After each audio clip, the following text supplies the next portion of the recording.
Buenas tardes, amigos, compañeros, vecinos. Bueno, aquí nos encontramos para pensar juntos nuevamente. Y hoy me quería encontrar con ustedes para pensar varias cosas. Voy a tratar de no cansarlos, pero sí les quiero acercar una serie de reflexiones que me preocupan y me preocupan mucho. La audición de hoy, viernes, cosa que nunca hago, la titulé La solidaridad es la ternura de los pueblos. Porque en este momento, en este preciso momento que yo estoy hablando con ustedes, Francisca Andino, Carmen Villalba, Laura Villalba, se encuentran en huelga de hambre en una cárcel de alta seguridad del narcogobierno paraguayo. Vuelvo a repetirles, en este mismo momento, Francisca Andino, Carmen Villalba y Laura Villalba se encuentran en una cárcel de alta seguridad en huelga de hambre, porque las maltratan continuamente, un día sí y el otro también. Las torturaron hace cuestión de 2 o 3 días, y ahí, gratuitamente, y ahí las compañeras, esas hermosas mujeres luchadoras del pueblo paraguayo, que tienen absolutamente toda mi solidaridad, se pusieron en huelga de hambre. Todos saben quién es Carmen Villalba, es la mamá de Lichita, de esa niña desaparecida. Todos saben quién es Laura Villalba, esa mamá que le mataron dos niñitas de 11 y 14 años y dijeron que eran guerrilleras. Los degenerados del narcogobierno paraguayo y los pretorianos, de lo que aquí en una vuelta se llamó fuerzas conjuntas,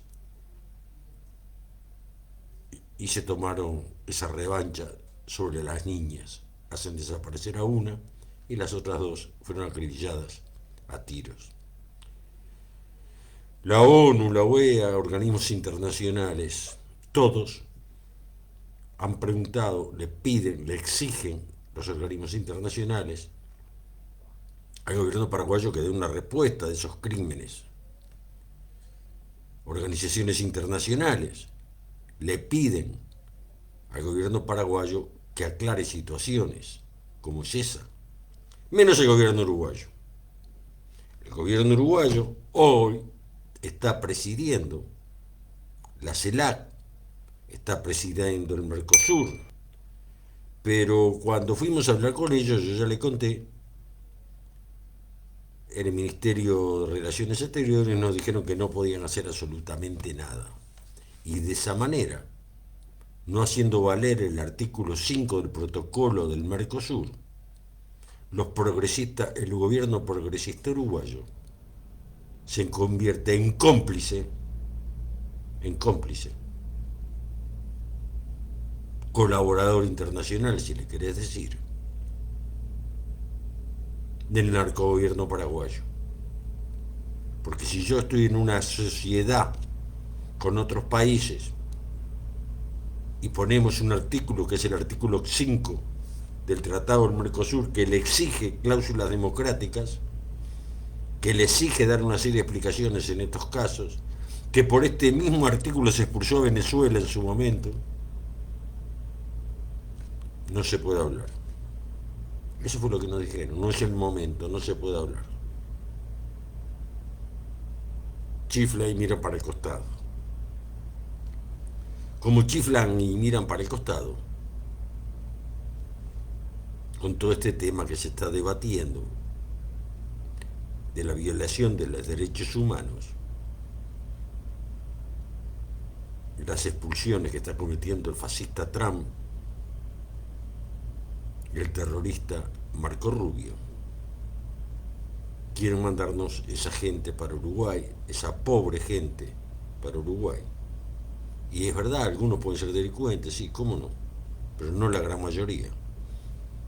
Hay gente que se fue a ganar el pan, porque sus países no se lo dan, lo mismo que hicimos los uruguayos y que hacemos los uruguayos. Porque acá vamos a no andar con pelotudez y mintiendo, no. ¿Cuántos miles y miles y miles de uruguayos hay en Venezuela, en España, en Italia, en Portugal, en Australia? Y nos venimos a hacer ahora los bobitos como que no sabemos nada de estas cosas. Tenemos mucha experiencia, tanto del exilio político como del exilio económico, a que condenó el sistema capitalista uruguayo a miles y miles y miles de trabajadores. Entonces vamos a poner las cosas en su justa dimensión. Y lo que pasa que esto tiene una variación. El fascista de Trump, les decía, y el terrorista de Marco Rubio, quieren que le seamos de cárcel gratis, porque está la cláusula, y que nadie te lo está diciendo, que no tenemos que controlar que no salgan del país. O sea, vienen para acá y nosotros vamos a ser los carceleros que esos emigrantes no salgan de Uruguay. El señor presidente de la República, hace 10 minutos atrás, en el informativo, salieron todos los informativos, en realidad yo le iba a decir informativo de TV Ciudad, pero salieron todos los informativos, dice que desde hace mucho tiempo se está discutiendo este tema con el presidente de la República, con Marco Rubio y su baracutanga. El ministro dijo que no. El ministro dijo que todavía no le había llegado.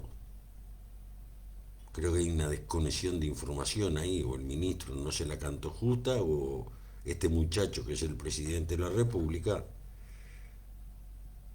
habla por hablar. Yo creo que habla por hablar. Él sabe que está garantizado. Él sabe que haga lo que haga, tiene las garantías. Y están así, que tras el planteo de Kast, el presidente chileno, y de Milei, Orsi se sentó con ellos y acordó. Orsi se sentó con Milei y Kast. Este muchacho del MPP, este hombre que es el pingo de la Topolánquez, y ahí no me extraña. No me extraña, porque de tal palo tal astilla. Y firma un acuerdo para combatir, atiéndase bien, el crimen organizado y el terrorismo. Milei, al planteo del chileno Kast, y bienvenido sea para Orsi, firman un acuerdo que se le podría decir, los viejos le podríamos decir un Mercosur represor, o le podríamos decir varias cosas, un plan Cóndor legalizado. ¿Y es quién lo firmó? ¿El canalla de la calle? No. ¿El canalla de Manini Río? No. Lo firmó el pingo de la señora Topolánquez, el presidente de la República, el hombre del MPP. Digo esto para empezar a tener las ideas más claras de quién es quién en este país y de empezar a decir la verdad, porque la verdad siempre es revolucionaria. El que tenga dudas de esto que estoy diciendo yo, de este acuerdo, basta que va a Google y lo empieza a buscar, googlea un poco, lo va a encontrar. Por otro lado, están cambiando mucho las cosas. Si el pobre viejo Valle, yo creo que si el viejo Valle estuviera vivo, se saca hasta el sobre todo para pegarle una patada en el culo, perdón, en el tujes, si no después me corta la audición. Ojeda y a la baracutanga republicana, Hay que ver a Ojeda con el kipá al revés, un ballista el hombre, un ballista, con el kipá al revés. Kipá es el sombrerito que usan los judíos para rezar. Con el kipá al revés, en el muro de los lamentos riéndose, así escondía la cabeza y se reía. Esta es la gente que tenemos, esta es la gente que votar. Mientras que lo demás, yo entiendo, le digo la verdad, que el ministro de Defensa se ponga ahí en el muro de los lamentos y se quede 4 días seguidos, porque el caso Cardama es el caso Cardama. Pero que Ojeda, un hombre del vallismo, según él un Capricornio, muy Capricornio, no tenga ni la cultura este doctorcito de ponerse a ver cómo se pone un kipá, nada más que por respeto, y ponerse a reír contra el muro de los lamentos, realmente me causa náuseas. Me causa náuseas. Pero mucha más náusea me causa porque no visitaron a ninguno de los niños presos del pueblo palestino. No visitaron a los sujetores de conciencia israelíes que están presos. Se divirtieron. Vayan a saber lo que le garantizaron y lo que le dieron y lo que le van a dar. Y son los políticos que tenemos. Unos por un lado, el otro por el otro lado, pero los resultados, tanto sea del jugo venenoso del Quincho de Varela, como de la mirada atenta de Marco Rubio, para que se firmen esos acuerdos a los que ellos llamó, porque esto es muy bonito, esto es para estudiar. ¿Cómo se puede rebajar tanto un presidente de la República que cuando el secretario de Estado le dice que él es un terrorista, él sale corriendo y firma un tratado con Katz y con Milei? ¿Se dan cuenta? A ver. El director de la Escuela de Terrorismo del mundo entero, el director de la Escuela de Terrorismo del mundo entero, llamado Marco Rubio, en esa reunión internacional que hizo, donde estaba representado Uruguay, el embajador aplaudió, el embajador uruguayo aplaudía, la segunda línea, no la primera, el ministro lo aclaró, la segunda línea de la diplomacia uruguaya aplaudía. Ese terrorista dijo, entre muchas cosas, entre otras cosas, la que dijo era que en el gobierno uruguayo estaban los tupamaros, que era un grupo terrorista, igual que los comunistas, igual que los anarquistas, y que todo lo que no estuviera con ellos son terroristas. La respuesta del gobierno uruguayo, sin palabras, por la vía de los hechos, fue salir corriendo y firmar un tratado con Milei y con Katz. ¿Para qué? Para combatir el crimen organizado. ¿Qué fue lo que dijo Marco Rubio en esa reunión internacional? Que la gente como yo pertenecemos al crimen organizado. Y como miles. Porque somos de izquierda. Y la izquierda representa el crimen organizado. Lo que estamos viendo, lo que estamos tratando de leer y de aprender, porque lo que se nos viene, amigo, lo que se nos viene encima, como eso, amigo, como eso no hay. Chile tiene 650.000 personas de lo que se puede llamar de fuerzas represivas, entre policía, ejército, marina, y tiene 400.000 personas en la educación. ¿Me explico? Chile tiene casi 700.000 personas entre policía, ejército y marina, pero tiene 400.000 en maestros, profesores. no los debe necesitar. Y esa proporción se mantiene hasta llegar a Uruguay, en casi toda América Latina. Porque en Uruguay, particularmente la policía, es que se disparó el número. Nueva York tiene exactamente la misma cantidad de policía, 35.000, que el que tiene Uruguay. Pero Nueva York triplica la población uruguaya. Pero para eso sí hay dinero. Para alinearnos y poder entender, muchos hablan de geopolítica. Mire, yo no sé muy bien lo que es la geopolítica. Y no creo que exista. Le digo más, no sé si existe la geopolítica. Pero en nombre de la geopolítica se hacen muchas cosas. Y entiendo que Uruguay somos Pelé. Uruguay estamos como en el 50 en la geopolítica. Lo que se olvidaron en ese despegue geopolítico del Uruguay, donde somos presidentes de todo y donde somos los mejores del mundo, según dicen. Somos presidentes del Mercosur, somos presidentes de la CELAC, somos presidentes de otro lado.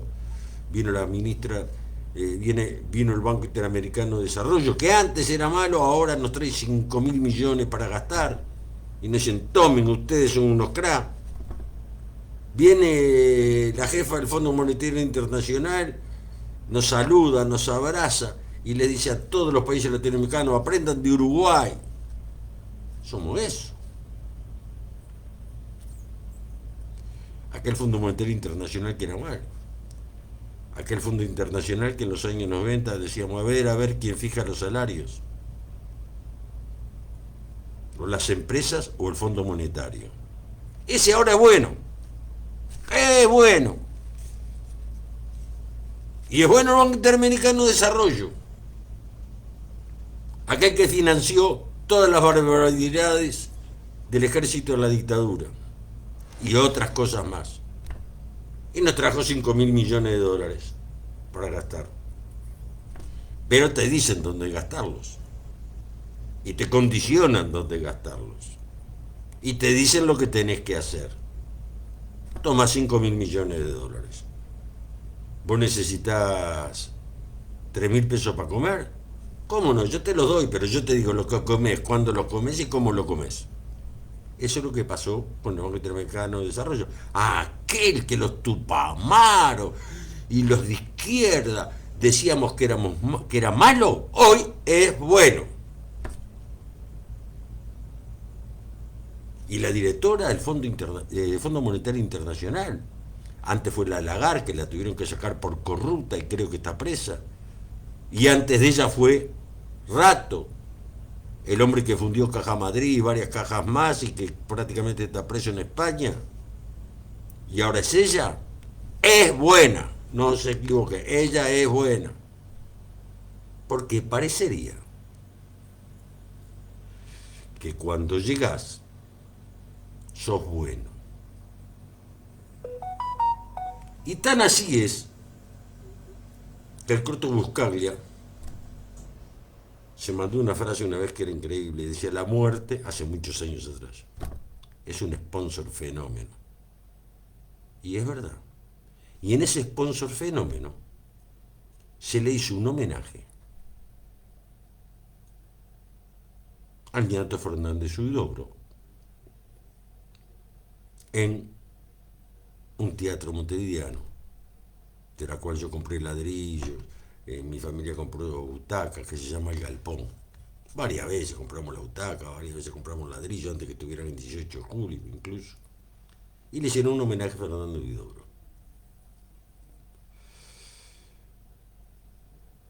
Cada uno homenajea a quien quiere. Pero claro, se complican en ese homenaje.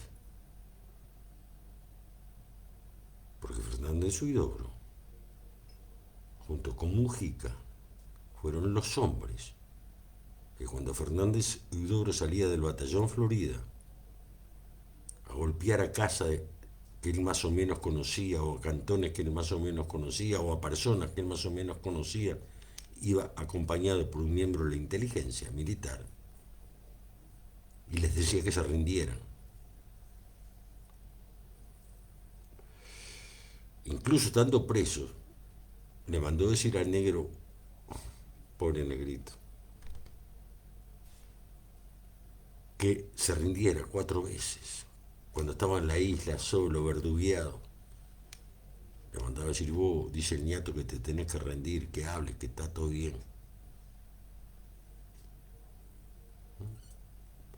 Y sin embargo se le hizo un homenaje. Entonces homenajea a quien vos quieras, pero sabe que tener el mismo pensamiento de él entonces. Pero voy a ser muy cortito, ya llevo 20 minutos hablando, yo tiro cosas para que los compañeros, los vecinos, los amigos reflexionen y salgamos de esta cantidad de mentiras y salgamos de este relato mentiroso que estamos viviendo desde el pacto del Julio Naval hasta hoy. Porque vamos a ser honestos,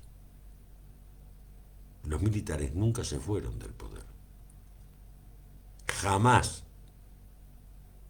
Lo que pasa es que pegaron un paso al costado y nos hacen figurar que tenemos una democracia. Vos podés elegir a quien vos quieras, pero el sistema siempre es el mismo.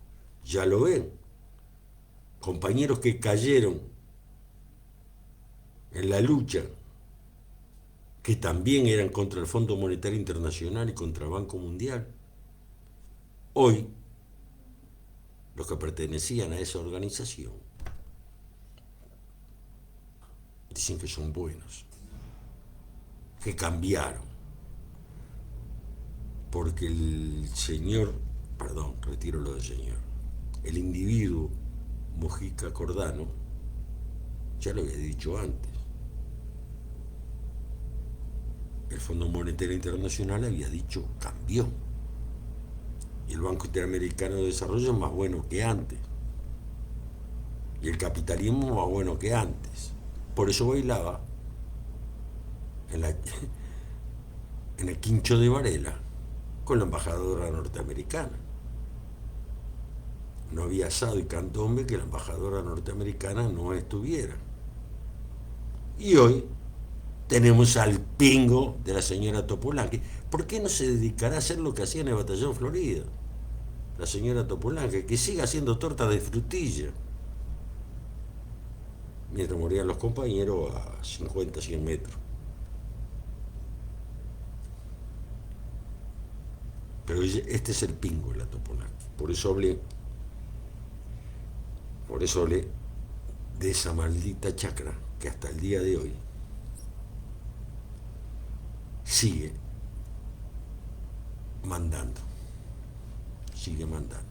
al decir del señor presidente de la República, que él dijo, yo cada semana, cada 10 días voy a la chacra a charlar con Lucía. Lo dijo él, no lo digo yo. Y no creo que vaya a hablar de los pajaritos. Creo que va a hablar de otras cosas, cosas de gobierno. Y por eso somos tan solidarios los uruguayos, el gobierno del progresismo uruguayo, que mandó un avión a Venezuela, o 2, cargados de alimentos, con la que ni siquiera teníamos relaciones, porque se habían roto, se recuerdan las relaciones con Venezuela. Pero Venezuela hoy es un protectorado de Estados Unidos, después de la traición de los que están ahora, que estuvieron siempre, y ganaron muy buena plata con esa traición, donde asesinaron durmiendo a decenas de cubanos. Pero a Cuba, que es el ejemplo ético y moral de los latinoamericanos mandamos leche. Y lo que costó para que mandaran esa leche, y nunca más. Y mantenemos relaciones diplomáticas. Y cada vez que hablas de Cuba se ponen nerviosos, se ajustan la corbata. Porque si Marco Rubio se puede ofender. Porque esa es una guerra silenciosa. Mientras que en Irán tiran bombas y tiran cohetes y tiran misiles de todo tipo, en Cuba es diferente. Es una guerra más jodida, pero en silencio. Les quitaron el petróleo, tiene un bloqueo comercial, los hospitales tienen que estar parados, los niños corren grandes riesgos al nacer porque no hay electricidad, ni siquiera se puede hacer una ecografía.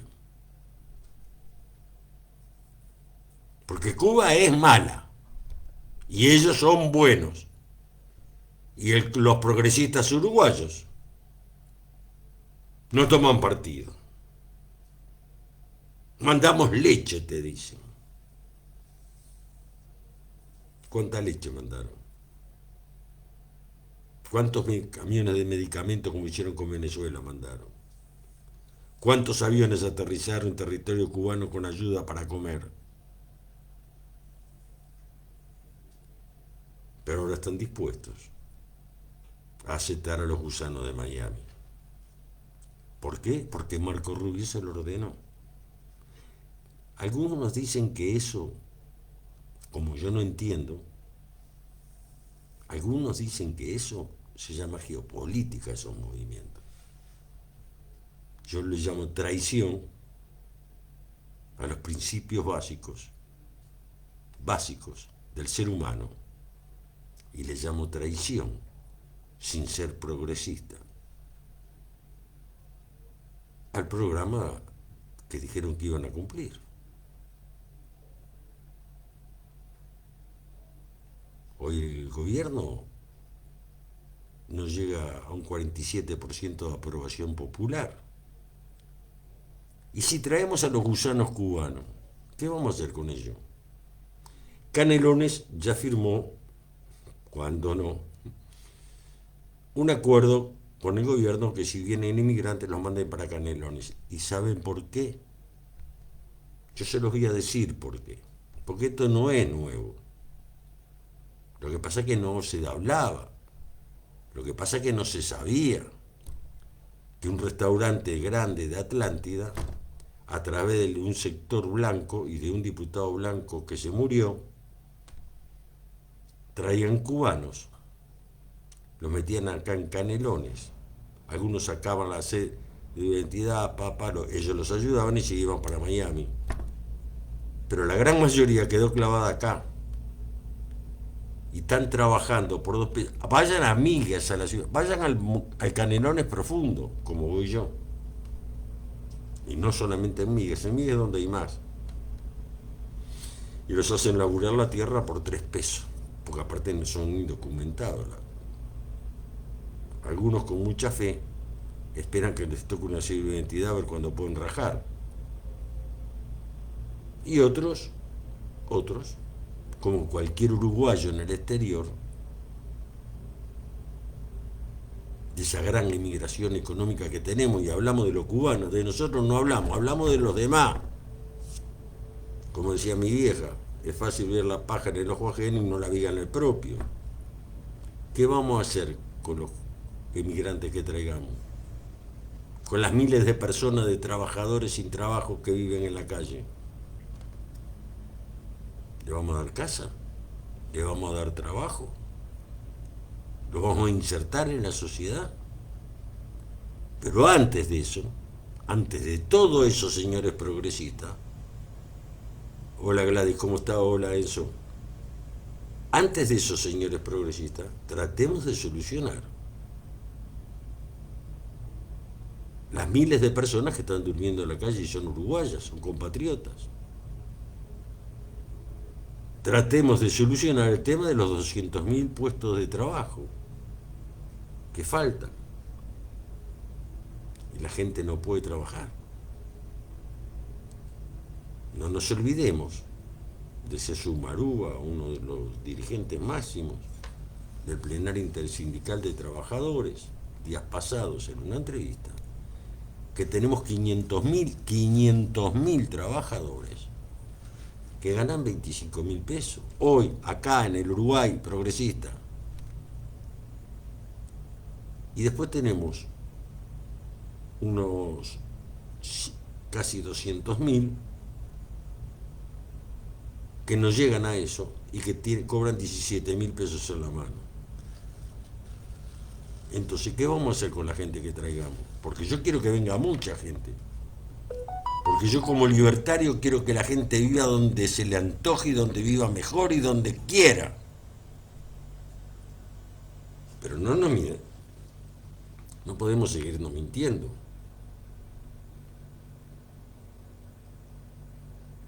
No podemos seguir mintiendo. Porque el problema acá no es el cubano o la gente de la calle, sino es el sistema en el que nosotros vivimos. Todos los días están cerrando una fábrica. Todos los días están cerrando una fábrica. Ahora tenemos problemas no solamente, por ejemplo, echan gente de los frigoríficos, cierran las fábricas químicas, la construcción de 70.000 trabajadores, en estos momentos creo que andan alrededor de 45 o 50.000. ¿Y dónde está todo lo demás? ¿Dónde va esa gente a laburar? Y podría seguir diciendo, las malterías de Paysandú y dale que va, y podría seguir diciendo. Pero sin embargo, no nos damos cuenta que votes a quien votes, ellos se matan de la risa. Y el sistema continúa bailando, porque ellos bailan. Son simples administradores de lo que les dice el Fondo Monetario Internacional, de lo que les ordena el BID y lo que quiera la Embajada Americana. Esa es la realidad. Y yo y un montón más proponemos otro modo de producción, otro modo de distribución y otro modo de consumo. Les estoy hablando del socialismo, pero no el socialismo soviético, cubano, no.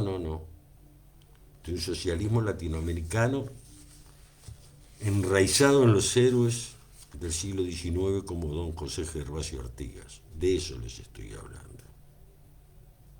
Les estoy hablando de adaptar a la actualidad las instituciones de 1813.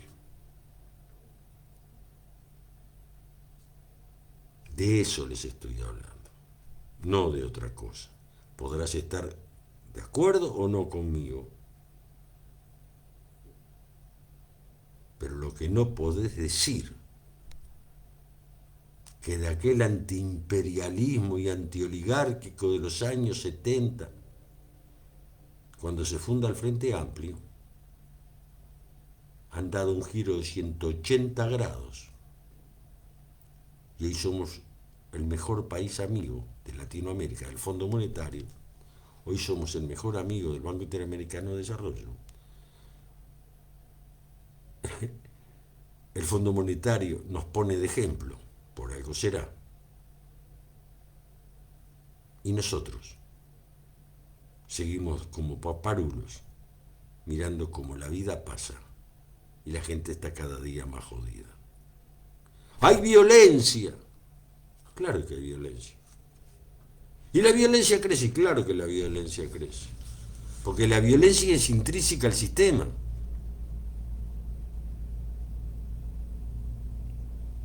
La violencia es intrínseca al sistema. Al sistema de producción y al sistema social. Y al sistema de producción es intrínseca la violencia hogareña, porque la mujer que tiene la suerte de trabajar es doblemente explotada. Es explotada en la fábrica por el patrón o en el negocio por el patrón. Y cuando llega a su casa es el pararrayo de la frustración que tiene el marido, porque el capataz lo puteó, porque el patrón lo basurió. Entonces doblemente explotada, aparte de tener que cumplir con lo que se llama, o mal llamado, deberes hogareños. Cuidar los hijos, lavar la ropa, lavar los pisos, cocinar. Y eso es violencia. Pero hay otra violencia. Porque los gurises de 20 años y de menos de 12 años, como aparece en las noticias, andan con una 9 milímetros que nunca se sabe quién se las da. Alguien se las debe dar, ¿no? Haciendo cualquier barrabasada. Porque no saben que no tienen salida. Que la única salida que tiene es si tienen suerte jugando al fútbol. Y si no, hay que agarrar para otro lado. Y la guita fácil está en el narcotráfico.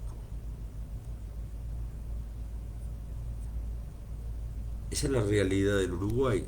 El Uruguay tal cual es, como aquel libro que íbamos a la escuela. Cuando íbamos a la escuela.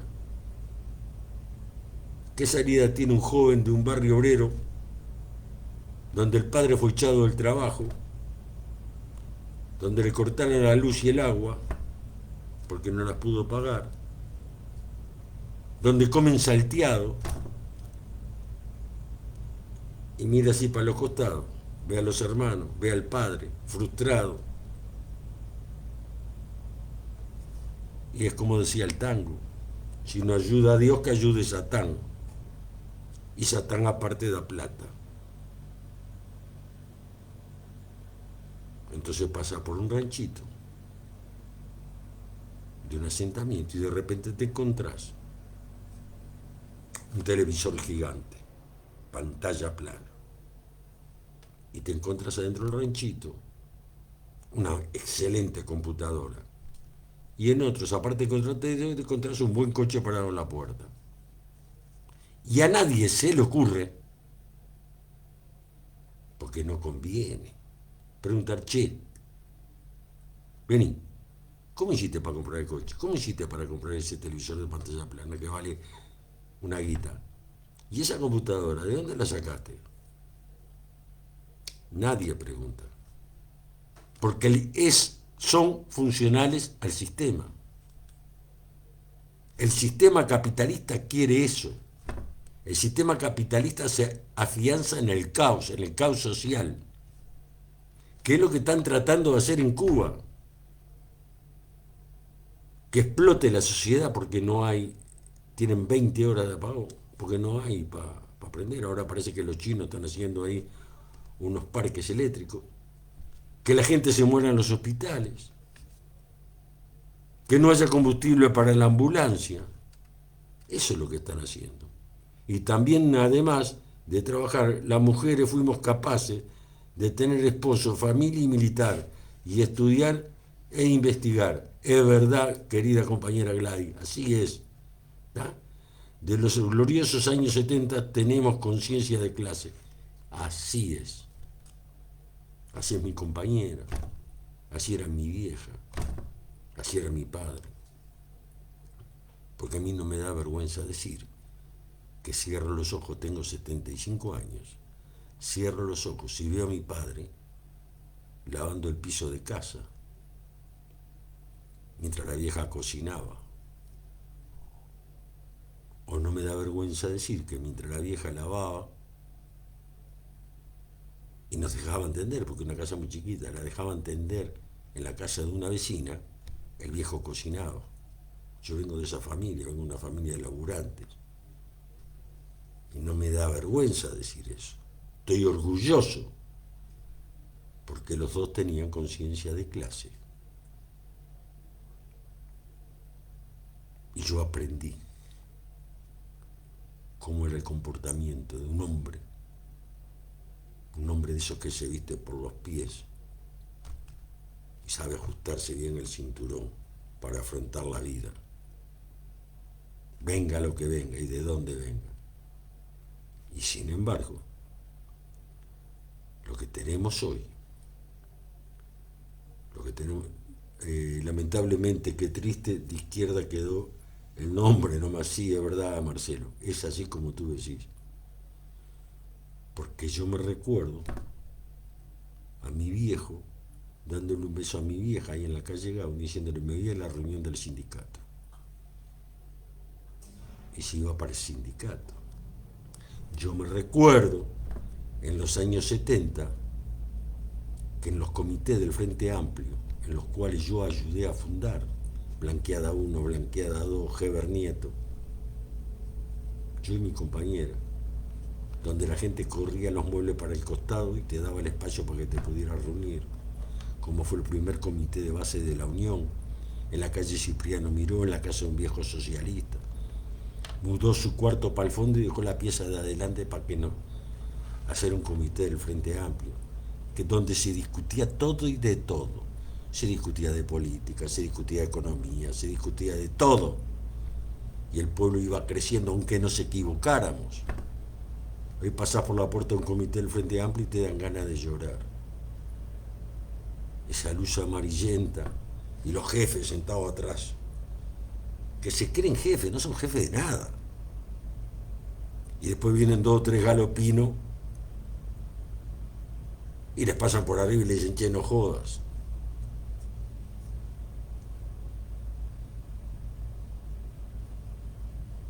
Eso es lo que me estás diciendo, Marcelo. También lo viví. Por eso me fui del Frente Amplio. En el año... tenía una doble militancia en el Frente Amplio políticamente y después por otro lado en una organización. Y bueno, cuando se trató de reconstruir en el año 85 el Frente Amplio, a la vuelta de la dictadura, pasaron demasiadas cosas feas, internas, que no vale la pena ni hablar para no ensuciarte la boca.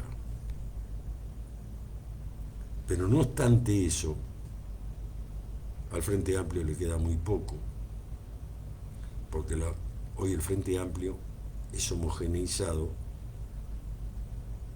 por un concepto que se acuñó muchas veces, Frente Grande, que lo planteaba un sector del MLN. Yo recuerdo cuando fuimos a entrar al Congreso del Palacio Peñarol, los frentamplistas y algunos escuchándome se debe acordar, estaba todo pintado, todo alrededor, todas las cuadras, todo y todo empapelado, que hablaba de Frente Grande, porque ahí es lo correcto. Como ahora el último congreso del MPP plantea ensanchar la cancha, que entren blancos, colorados, hay empresarios, porque a ellos nunca les interesó, por lo menos vamos a plantearlo en sus justos términos, a la dirección del Movimiento de Liberación Nacional Tupamaro, a un sector de esa dirección mayoritario, nunca le interesó hacer una revolución. Al decir de Candán Grajales, uno de los máximos dirigentes, que ciertamente no era Pepe, viene después, el Pepe era un pipito. Estoy hablando de Candán Grajales. Búsquenlo, googleenlo. En el penal dijo: nosotros hacemos política con armas y vamos a ser los convidados de piedra de la política uruguaya, mientras otras organizaciones,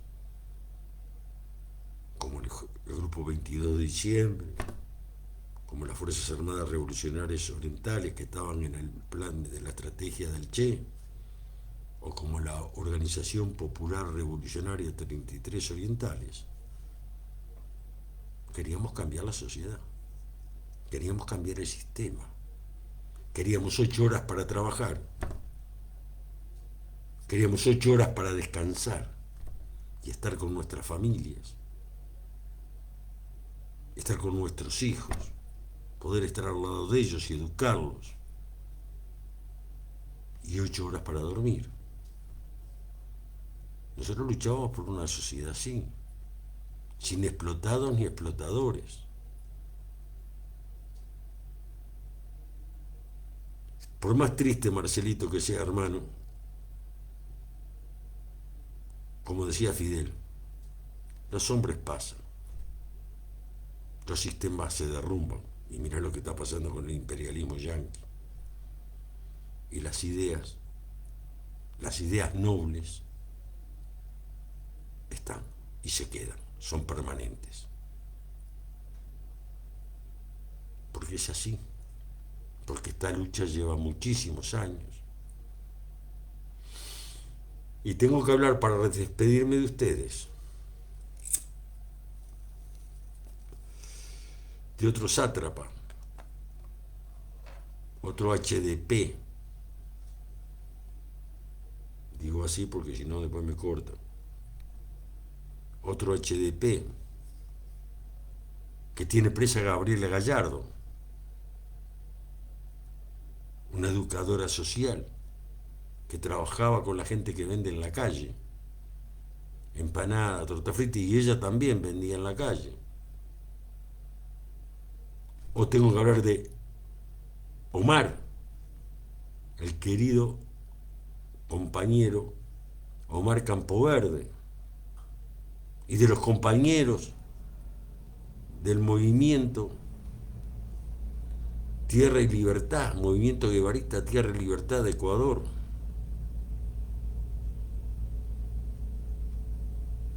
que luchaban por lo que dice Gladys, educando a la gente, eran educadores sociales, y están presos en cárceles de alta seguridad, y a Omar lo acaban de torturar hace 15 días atrás, 20 días atrás, está en una cárcel de alta seguridad, ya desde hace varios años, porque ellos están contra el terrorismo, ese terrorismo del que habla el terrorista más grande del mundo, del que mandó poner las bombas en los del que mandó hacer decenas y decenas de sabotajes en Cuba. Ese señor, ese individuo despreciable llamado Marco Rubio, es el que tiene hoy, por miedo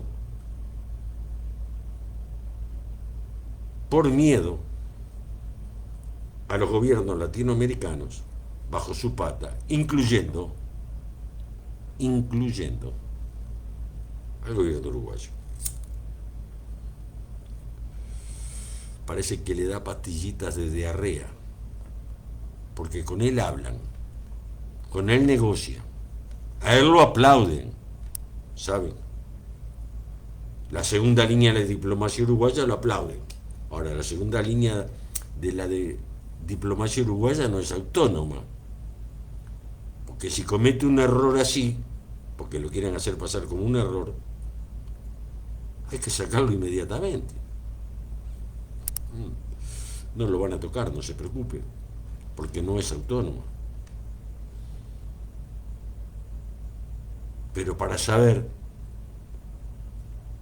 como presidente del Mercosur,